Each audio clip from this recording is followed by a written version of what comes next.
Welcome. In this demonstration video, you'll learn how to prepare your documents for filing a motion in New Hampshire small claims and e-file them.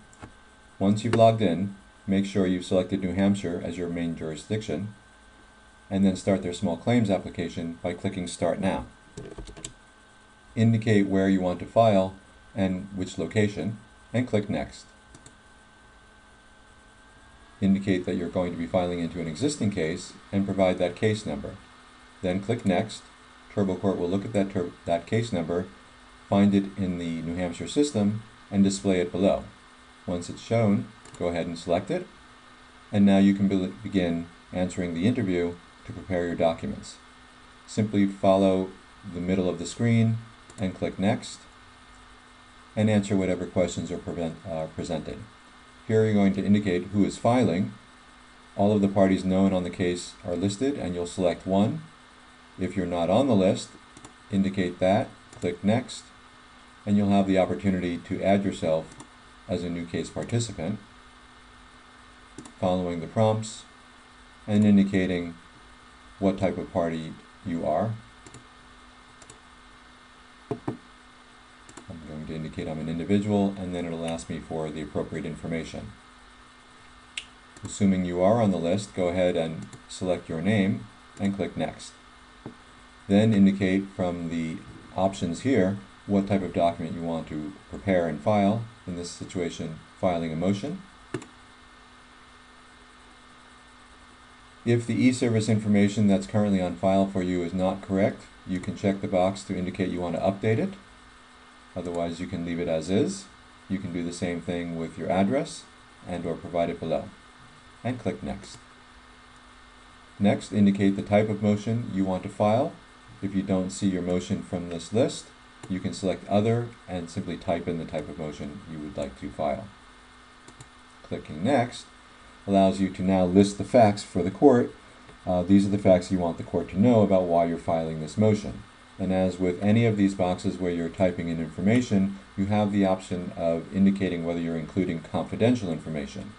Check that box, and per court rule, if you're including things such as dates of birth, account numbers, social security numbers, any sort of number like that that would be confidential, then go ahead and include it in this second box. The rest of the explanation that's non-confidential can remain in the box above.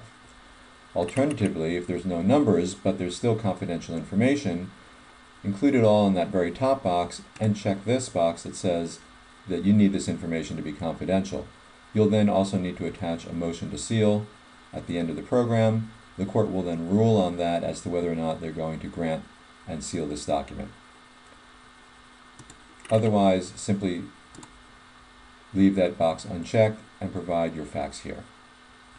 Clicking Next, another box for indicating the relief that you're requesting. So this is where you'll tell the court what actions you're asking it to take.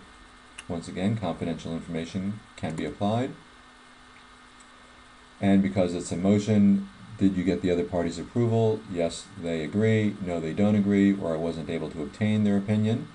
And if you've indicated that, then you'll need to then explain what actions you took or why you were not able to obtain their opinion about your motion, or if you believe that the motion is not one that requires their agreement. And once again, confidential information can be applied here. Now, which parties are going to be served, and by default they're all selected. You can unselect a party if that's appropriate, but one box will need to be checked. And by clicking Next, you'll then be presented with each checked party and the manner in which you want them to have copies served to them. If there's an email address on file for them, you can simply select their email address that matches them. If their email address is not there, or if you'd prefer to do it another way rather than e-service, you can also choose US mail or hand delivery. Clicking Next, you're now complete. Clicking Next one more time, TurboCourt will analyze your answers and generate the forms for you. So you now have a unique TurboCourt form set number, and that form set is completed. You'll also notice that no filing fees are required in this particular scenario, and 3 documents were generated: a motion to change the venue, which is what I selected, an address notification change, and an instruction sheet that you should read as well. And if you were to click on, for example, the motion to change venue, you'll see that it is an official court document nicely filled out for you. If you need to attach any additional documents, they must be in PDF format. If they're not currently in PDF format, you can use these links to help you in converting them to PDF. And then to attach, you simply click the attach link, select the type of document, the document type as well, the description, and then choose File by selecting the file from your computer and clicking Save.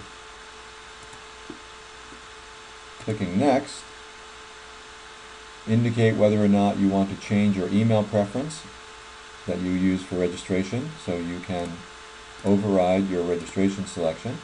You can also include multiple email addresses for courtesy notifications, and these folks will also receive the notifications indicating the status of the filing.